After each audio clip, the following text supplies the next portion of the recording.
যতক্ষণ পর্যন্ত জনগণের দাবি আদায় না হবে আমাদের আন্দোলন দুর্বার গতিতে চলতে থাকবে ইনশাআল্লাহ। আমরা জনগণের মুক্তি আদায় করেই গড়ে ফিরবো ইনশাআল্লাহ। আমাদের দাবির ব্যাপারে আমরা হিমালয়ের মতো অনড় থাকব, কোনো দলের নয়, জনতার বিজয় হবে ইনশাআল্লাহ। জনতা কি চায় কান পেতে শোনার চেষ্টা করুন।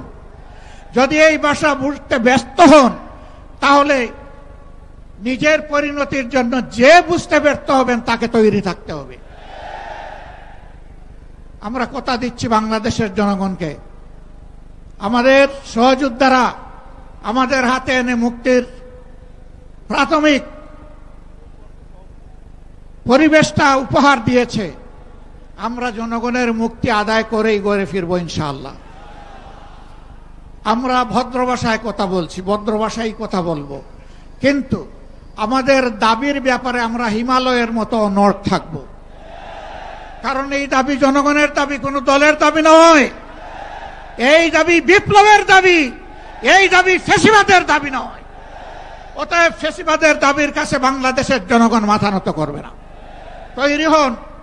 যতক্ষণ পর্যন্ত জনগণের দাবি আদায় না হবে আমাদের আন্দোলন দুর্বার গতিতে চলতে থাকবে ইনশাআল্লাহ। আজই শীর্ষ নেতৃবৃন্দ এই মিটিং এর পরে আমরা মিলিত হচ্ছি। পরবর্তী কর্মসূচি যথা শীঘ্রই আপনারা জানতে পারবেন।